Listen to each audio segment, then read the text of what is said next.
Right now, the impending release of Chris Hani's killer Janusz Walus is raising questions about the assassination. There hasn't been an announcement on when Walus would be freed after he was stabbed in prison a few days before his release. Investigative journalist Evelyn Groenink has been probing Hani's death and faced numerous threats along the way. She joins me now for more on this. Evelyn, thank you very much for your time here on eNCA, and I really hope that you'll still be safe after our interview. Just tell me, first of all, what prompted you to continue with your investigation into Chris Hani's death? Because till today, South Africans still don't know who ordered the hit. All we know is that Walus was ordered to kill him. Yeah, I didn't start with Chris Hani, actually. I started investigating the Delcy September murder in 1988 in Paris. As you can see, this is Delcy. And then when I connected that murder to arms deals, people in the ANC started talking to me to say, yeah, but you should actually look at Chris Hani. This was all very hush-hush. You know, people like Jessie Duarte, shame she's dead now, but she was one of them, and a couple of other former MK guys were saying, look, Chris Hani was trying to stop our arms deal. And that is when I went to ask for the police docket, and I went to check the spot in Dawn Park, Boksburg, where Chris Hani lived and where he was murdered. And then I find that there was another murderer altogether, seen by neighbors, and that testimony had been squashed by police. And there was a whole lot of other stuff in the docket that had been squashed. So yeah, I looked into that. But the book came out four years ago, and it's all in the book. So I don't think there's much risk now. It's all there. But of course you had written and finished it before 4 years ago, but you couldn't release it because I understand that your publishers were being threatened? Yeah, that was Jacana. They actually, they had committed to the book, and then they dropped it because people were saying they're going to come with the scorpions to arrest them. They were going to set fire to the place. A NIA agent said he was going to hurt me personally. Yeah. So far your book is able to give an idea of why Chris Hani was murdered.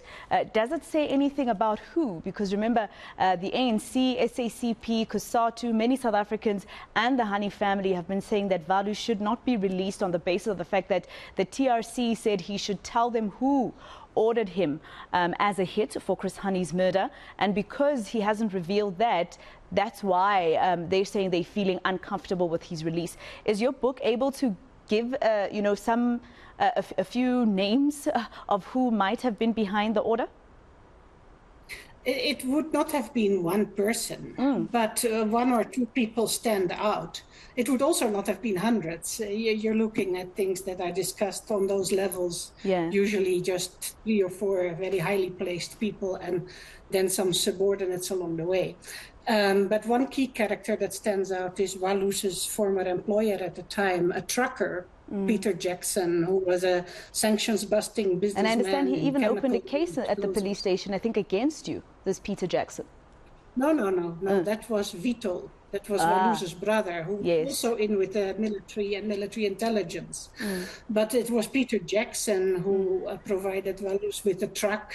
Walus was a truck driver, cross-border, all kinds of strange powders and chemicals for Peter Jackson, who had a hangar in a homeland in Bophuthatswana where he was collecting all the stuff. And then Peter Jackson would have provided Walus also with all the contacts that were found in the police docket as contacts in Walus's diary, a whole lot of military intelligence and arms corps related people. And you said it's 1 or 2 names that stand out. Who's the second name? Oh, the other one is our poor old foreign dead minister by now, Pickwater. He was on the phone with the publisher like for hours, threatening, shouting, and saying that something bad would happen to publisher Maggie Davey at the time, telling her what he literally said to Maggie Davey was, "The world is a very dangerous place, you know." Pickwater has been known to have an interest in arms deals too, and he also features in the context of the murder of Delcy September. Yeah, I did read a bit about what you said there about Delcy September's murder as well. So basically, this book would be able to tell us some of the things that police during those days, some of the statements and evidence that they actually hid from South Africans to be able to actually, give the Hani family closure.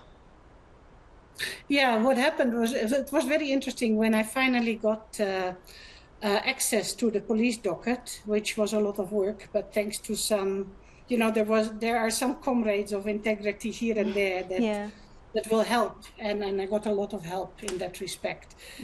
So I got access to the police docket, and then the police inspector at the time, Mike Holmes, his surname was Holmes, but I don't think he was Sherlock. He said, this box you must look at because the security police prepared all the evidence for us in this box. And this other box you mustn't look at because the security police put everything there that was not important. And then I looked at that other box as well as the first box. And I found that there were statements from neighbors, Chris Hani's neighbors, that had been suppressed in there who had actually seen a different murderer. A different murderer to Janusz Walus? Yeah, second one. Walus was also seen in the vicinity, but Walus was not a professional assassin. He was a truck driver. Yeah, and probably a racist. He was the getaway guy, possibly. Assassin. He may have shot a bullet or whatever. I don't know, but there was a guy who was described by neighbors as a Greek-looking guy. Not a white, blonde, blue-eyed guy like Walus, but olive brown skin and black curls. And they said he was Mediterranean. Now, interestingly, I don't know who that guy was, but he was driving the red Ford Laser that was later stopped with Walus in it and the smoking gun. The neighbors said this guy had been driving the car towards Hani. And later, the ANC itself had done an investigation at the time. It was Ronnie Watson. And he was looking for a Greek guy, Alex the Greek, who was known to have connections to military intelligence and experience in shooting people. Yeah. So I don't know if the dark Mediterranean man that was seen in the red Ford Laser was Alex the Greek, but the ANC got information that this guy was actually the killer. Sure. So this actually looks like Janusz Walus was the fall guy, but not necessarily because he was definitely involved. But maybe they just promised to look after his family if he doesn't say anything further and he stays in jail on behalf of all of them.